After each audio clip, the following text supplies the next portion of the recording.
Stand by to the floor. In 5, 4, 3, 2, 1. Coming to you live from the rich heartland of Altamont Springs, Florida, it's the Vic Show with Victor Bowers, brought to you by SuperChannel WACX TV. Take it away! Greetings, SuperChannel people. Welcome. Look, I have a control panel. I have buttons to push. I have more things to do at the table. I have an instrument sitting here. Oh, look, the music just popped in. Hold on, let me exert my control on my tiny panel here. Now, welcome to the Vic Show. I'm Victor Bowers with SuperChannel WACX TV. And welcome again to the Vic Show. And it's morning time here in Altamont Springs. Hold on, guys. There we go. Oh, that's awesome. I love it. It's like at home with a remote. And except I'm usually sitting or lying on the floor at home. I guess I could lie on the floor. I don't need to be distracted. Okay. But glad to have you here again on the Vic Show. While I'm finding my way, you know, it's been quite a tumultuous week. My cat died yesterday. I didn't know I was going to share it, but it just came out. And so I'm getting over that. You know, it kind of occurred, well, I'm getting personal right off the bat. Well, let me just take a seat since I'm getting comfortable. And yeah, anyway, we're going to talk about mercy. We're going to talk about mercy today later on when I find my bearings. Because I talked about that the last time we were together. And it still is, it's just kind of where I'm at. And as I talk to other people, it's, you know, there's just been so much chaos in the air. And you know what I'm talking about. So I don't need to go into repeating it because it'll pass. But still, let's just rest and enjoy God's mercies and grace. Anyway, my cat died yesterday, and I know I'm not rejoicing, but I had two cats, and 14 years old. They were born in the same month, and one was white, one was black, and Sugar Man, little white cat. He had some chronic problems, and it all just kind of happened in the morning time yesterday, and so we put him to rest, and I followed the tradition of the Jews. I hope they don't find this offensive, but I'm like, let's do it all in one day, and I have to have him buried by sunset. And so I buried him in my parents' backyard, which is kind of an impromptu memorial garden for loved pets. And so he's back there, Sugar Man's back there, buried above the septic tank, and which is a hump in the backyard, but it's a little pasture. It's really sweet. Anyway, so pets are wonderful, you know, and pets are, you know, they're little creatures. They're little beasts, little creatures that we invite into our life. We choose them to be a part of our life, and we bring them into our homes, or we bring them into our yards. We bring them into our life, and we love them. And it's a real love. It's not an act. It's a real thing. And that's what I've had to learn through my little pets, is sometimes God will speak to me through the way this little animal is relating to me and how I relate to it.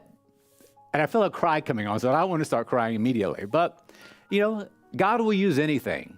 He'll use anything to speak to us. And sometimes we won't let people speak to us, but we will let our animals, our little cats and dogs, speak to us, or gerbils, or pigs, or snakes, or lizards, or fish. I love fish. I love aquariums. And I like animals that mind their business, but I guess cats aren't that. Anyway, but they pretend to mind their business, but they're actually not minding their business at all. But anyway, so Sugar Man passed away. He had chronic ear cysts all of his life. He was they're Persian, and that's one of the genetic malfunctions of that breed, is they can have a lot of cyst activity growing in their ear. And he had always had it, and it just became so acute in his later years, and it was growing outside of his ear, And it was just a sad situation, and there was really no cure for it. Even invasive surgery wouldn't really fix the problem. So he lived a long, happy life. He was totally spoiled, and like all pets should be, and died in peace, you know. So, Sugar Man, we'll see him in heaven. I'll see him in heaven. I think that pets go wherever we go, because pets are part of our life. And through us having relationship with our little animals, our little pets, we bestow upon them a bit of our life. Like God gives us his life to make us more like him, we give parts of our life to our pets. Not all animals get this, because there are billions of animals in the world that we will never know. But the animals you do know, the little friends, the little pets you do know, who you let live in your house, and you take care of them, and you treat them as part of your family. Well, they are part of your family. And sometimes they can be nicer than your own kids, or nicer than your own parents. You know what I mean? We all know. But I truly believe that pets that we have in our life, we will see in Christ. When we are resting with Jesus in Christ, they will be there too. Whatever that is, however that plays out, we all still grope at what that reality will be, but it will be a reality. Life after death, life in eternity. As Jesus says, life with him. That's what matters. It's not where you're at, it's who you're with. And we will be with Jesus. That is what he actually says. You will be with me in paradise. I go away to prepare a place for you so that we can be together. Being together, that's what makes life peaceful. You can be together in a dump, but if you're together with people who love you, you have the basic things for life. Everything else you can create. But it's the relationships and the good relationships that makes life worth living. Okay. Mercy. Again, so much going on in the world and so much chaos, and just what's going to happen, who's going to be, all that. I don't know. But I do know that God's on the throne, and God makes kings, and God deposes kings, and God makes presidents, and God deposes or votes out president. God's in control, and Jesus is the king. So as a follower of Jesus, as a follower of Christ, he is the leader that we pledge our heart allegiance to, and he is the one we follow. And sometimes he will lead us in paths that are unfriendly or not what we expected or not the easiest things. And he's, I'll just go out and say it. He's not building America. He's building his kingdom. And I hope that the United States and America will return to being united. But I don't know. I can't say. That's my prayer, regardless of political party or, however you believe as an American or as a person living in the country. I don't know how it's going to turn out. That's why my faith is in God, not the president, not in our government. So I don't want to go real much further on that, so I won't. I'll switch cameras and start over to a new topic. So mercy. Mercy and grace are often paired together. But what is mercy and grace? They're not really the same thing. The way I like to think about it is mercy and grace. Mercy precedes grace, in that the way I'm going to explain it, it's like you have birth of a child and then the life and growth of that child. The birth of the child is the event. It's the opening of the life of that child into our world, the world of the parents, the world of the family, the world at large. And then that child grows, and hopefully the child grows in grace, grows to have a nice life, a healthy life, educated, successful career. That's the hopes and aspirations, and that doesn't always turn out, but that's the goal. That's what most people aspire to, that life gets better. And so mercy and grace is like that. But mercy to me is the opening within God that grace flows to us. And grace is the love and the care, the attention, the relationship with God. But it starts in his mercy. He doesn't owe us anything. God did not create the world because he had a need. He created the world. He created creation because he wanted to. He doesn't have to have you. He wants to have you and wants to be your God and wants to be in relationship with you in his mercy. And why is it in his mercy? Because we don't deserve anything from him. We're lesser creatures. We're lesser beings. We're sinful. We have problems. We're broken. And we're a constant headache to him on many occasions. And starting out in the very beginning of the Bible, God creates this beautiful world and gives it all to his children, Adam and Eve, gives them his image, his likeness, gives them divine authority and rulership. And they immediately begin to listen to other voices that are lying to them and dragging God's reputation through the mud. And they go with that voice instead of the voice of the Lord. And so that's where it all starts. But in his mercy, God came down to the garden looking for Adam, calling out for Adam. Hello, Adam, yoo-hoo, where are you? In my mercy, I'm pursuing you. You have sinned, you have disobeyed. I should strike you dead, because that's what justice would do. But in my mercy, I'm trying to find you, because you have lost yourself to yourself, and you have lost yourself from me. And that carries on. So mercy is the opening.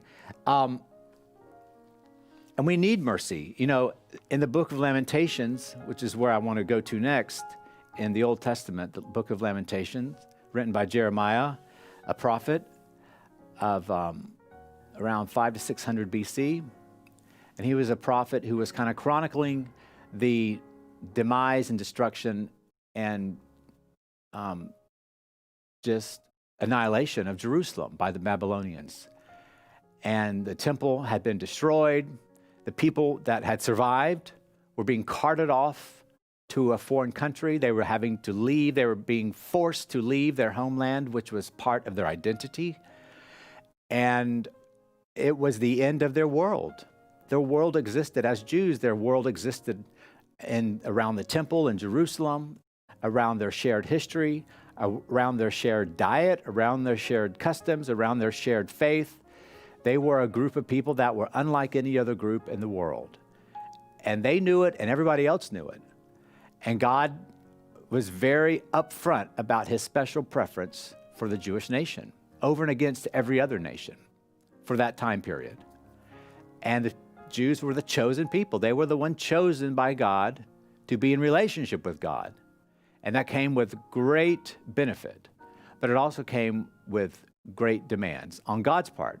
But God would empower them to fulfill those demands. But there would always be a room because in any love relationship, there has to be an avenue, there has to be free will, free choice. And for it to be true love, you have to risk being truly rejected. And so the ancient Jewish people, as we all do still today, they rejected God. They disobeyed. They did their own thing. And so as a result, things would begin to happen to the nation, and bad things begin to happen. And so eventually what the prophets told them would happen to them if they continued to disobey God did happen to them. And Babylon came and just ran them over and destroyed their temple, destroyed everything. And so Jeremiah is chronicling that in the book of Lamentations. And the book of Lamentations is 5 chapters. It's a perfectly thought out, it's a long poem, and it's very deliberate in the way that the writer wrote it. It wasn't just a whole bunch of, like the Psalms are very free-flowing. You can tell a lot of them are spontaneous, the way they flow out of the emotions of the writer, and they're free-flowing and they're different, and Psalms have a lot of variety. But Lamentations is a very structured book. It had a purpose from the beginning. It had structure from the beginning. It's a very deliberate poem to the reader. 5 chapters. The first 2 chapters are 22 verses. And they're gory. They're awful, like death and destruction and rejection and rebellion and condemnation. How could you do this? Why did you do this? You knew this would happen to you. Why did you make these stupid mistakes? You knew this would happen. And then there's chapter 3, and it's 66 verses. Then chapter 4 and 5 are 22 verses each again. But this middle chapter 3, which is 66 verses, right in the middle of that chapter, there's a shift in the narration. And the writer goes into a little reprieve on mercy. And so it's interesting to think about the book of Lamentations like a mountain. Chapters 1 and 2, you're going up the mountain. It's awful, it's rocky, it's just chaotic and deadly and bloody. And you get to the top of the mountain though, and there's a little wide open space. It's flat, it's arid, it's dry, it's clear. And the sun is bright, and the clouds are high and white, and you can think up there. And that starts around verse 19 of Lamentations chapter 3. And verse 19. Do we have that? Go ahead and put that up on the screen, guys. Verse 19, I remember my life well. I remember my affliction and my wanderness, the bitterness and the gall. I will well remember them, and my soul is just downcast. It's just at the bottom of the barrel within me. Yet, this I call to mind, and therefore I have hope. And what is this? Because of the Lord's great love, we are not consumed, for his compassions never fail. They never fail. They are new every morning. Great is your faithfulness. I say to myself, the Lord is my portion. Therefore, I will wait for him. The Lord is what I hold on to. The Lord is my handle. The Lord is good to those who hope is in him, to the one who seeks him. Let's go back, Nathan, to the prior one, 3:24. The Lord's mercies are new. This version says his compassions, mercies, compassions. They are new every morning. Great is your faithfulness. I say to myself, the Lord is my portion. The Lord is my handle.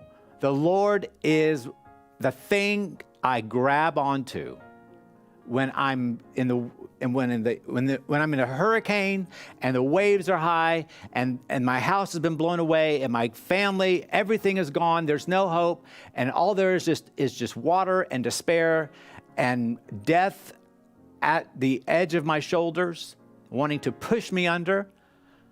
God's telling us he's always there. His mercy is always there, and it's a handle, and you grab it and hold on with all your might. The Lord is my portion. That's what that means. That's flowery King James writing. It's another way to say the Lord is my belt. The Lord is my handle. The Lord is my air mask in an airplane when it's descending towards the ground. It's the thing you breathe into to survive. That's what that means. The Lord is my portion. It's a tiny thing. A portion is a bit, a piece. The Lord is the piece I grab onto to hold myself. Like in your car, you have the side handles, like right here, like my grandmother used to ride in the car, and she would grab it, and she would just she would just hang there, her arm there. And she would turn around and talk and slap, she would control the car with her other hand. But this was what she held on to. She wasn't a big woman. She was, she wasn't very mighty physically. She had a lot to say, though, a lot to think. But she would hold on to that handle, and from this place, this was her security. She could control the rest of the car. And she would just hang on. And my grandfather would drive in dirt roads, and you were all bouncing. She was you get my point. The Lord is our handle. You know what I'm talking about in your car? Get in your car. Next time you get in your car and you see that handle, a side handle that kind of springs down, and you maybe hang clothes on it or hang a wet rag on it to dry out. It's very practical. That is the Lord. The Lord is very practical, by the way. He is whatever you need. He's not too proud. He's not too high. He'll go to the lowest. He went to the ground dead. That's how low he'll go. Grab him. He's the portion. And he says, hey, here I am, yoo-hoo. I showed up again today. Did you wake up? That's the first mercy. Do you recognize it? No, usually we don't. We just hop out of bed and start worrying and turn the radio on to get the news. And then by the time we leave the house, we're depressed. And like, where's my coffee? I need a stimulant. I can understand that. I like caffeine. But the Lord is our portion. Folks, that's it. That's what my message is to you today. I didn't even really know it until now, because that's what, if it's invigorating me, I hope it's invigorating you. The Lord is what we hold on to. When you get up tomorrow morning, that's your first mercy, by the way, that you didn't die in your sleep. Or that in your sleep, which is a form of a death, every night when you go to sleep, that's the closest to death you have come that day. You're completely vulnerable. Anybody can do anything to you when you're sleeping. Did you know that? Yeah, we forget that. So when you wake up, thank God that you woke up. Maybe you didn't want to wake up. Maybe you did want to die during the night. But you know what? God overran your desire because he has a plan for you that perhaps you don't know. So if you wake up, even if you don't want to wake up, if you wake up anyway, how about saying, okay, God, why'd you wake me up today? Let me in on it because I need some hope. And I promise you, take my word for it. He will tell you. He will talk to you. Does the Lord talk? He talks all the time. All the time. And he's talking to you now. It happens to be out of this mouth on the TV, and maybe in 30 minutes it'll be coming out of Joyce Meyer's mouth if you stick around on the channel. But God has good news for you. He is your portion. He is your handle. If you think you've lost control of your life, welcome to life. That's why there's grace. That's why there's mercy. That's why there's God. And that's why we have Jesus. Because we humans, we always think we get so distracted. So God has come as us, lived as us. If God is too much for you to think about, or you get confused, that's why we have Jesus. And we still have him. He hasn't gone anywhere. He's with the Father, with all authority on the right hand of the Father, the scriptures tell us. But he's also here in his church. The church is the body of Christ extended. And we do sometimes a lousy job at expressing his desires and his will, his intentions. Because we're broken, but we want to. And Jesus is here in his Spirit. The Spirit, that's Holy Spirit. That's what the Holy Spirit is, the Spirit of Jesus, Jesus the Christ. He dwells within me. Christ in Victor, the hope of glory. Christ in you. Christ in Terry. Christ in Diane. Christ in Rick and Nathan and Orente and Atala. Christ in you, the hope of glory. He wants to be that. And he comes to you. We don't go to him. Don't forget, we're crippled and blind. We don't go to him. He comes to us. And why does he come to us? We don't deserve. No, of course you don't deserve it. That's why there's mercy. He comes to you in his mercy. Blind Bartimaeus. Am I done with Lamentations? Yeah, I'm done with Lamentations. The best part of the book is the middle part, the peak of the mountain. When you think of Lamentations, because it's a book about sadness and crying and destruction, and because that's part of life. And usually that's part of life because we've made it that part of life. We create our own lamentation. But in the middle of the book of Lamentation is this little passage.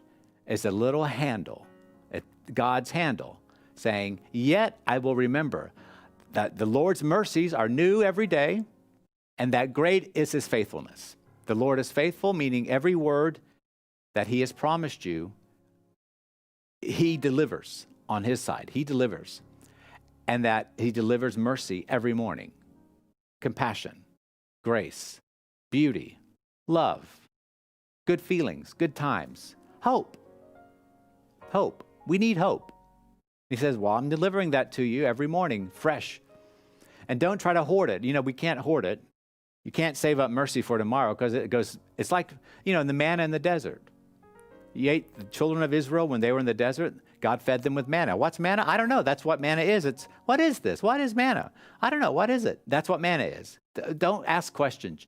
Just eat it.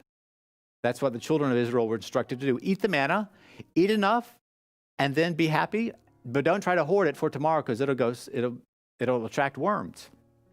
The point is, take what you need for today, because what you need for today is being delivered to you. So take it. And don't worry about tomorrow, because a new boatload of mercy is coming in the morning. So Lamentations. Now, let's jump over the next 4 minutes. The book of Mark. I'll just kind of skim over this. Book of Mark. There's a guy named blind Bartimaeus. He's obviously important because we know what his name is, Bartimaeus. And so that's another story in itself. Mark chapter 10, and I'll just kind of skim it. I'm not going to put all the words up, but it's Mark chapter 10, verses 46 through 52. Here was a guy who was blind, who was in Jericho. He was outside the city. He was sitting on the road. He was dirty, sitting on the road. He had no rights. He had no, in the eyes of the law of that day and time, he didn't exist. But he heard about this man coming along who was a healer. And even though Bartimaeus knew he had every strike against him, nobody cared about him. He was in the wrong city. He wasn't in Jerusalem. He was in Jericho. He wasn't even in Jericho. He was sitting on the road outside Jericho. See, he was outside the gate. And he was blind, so he was less than human because he couldn't come to the temple because he was blind. You couldn't have any infirmity or sickness to go to the temple. So he didn't even go to Jerusalem. He couldn't get around. He was blind. He lived on the side of the road begging. That's all he could do. He had a big voice, though, and he shouted out, "Son of David, have mercy on me."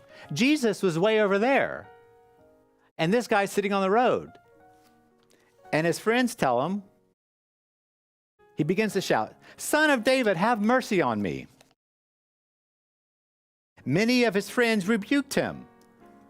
I hate it when my friends tell me to shut up. And that's what they did. What kind of friends are those? No, my friends don't tell me to shut up. They know better. Many rebuked him and told him, "Be quiet." And then I loved it, because this is what I would do. But he shouted all the more, "Son of David, have mercy on me." Bartimaeus wasn't stupid. He knew something that the others didn't know. He knew that if he yanked on the mercy cord of God, if he yanked on God's handle, my portion, if he yanked on God's handle, God is compelled to pay attention. That's what God says.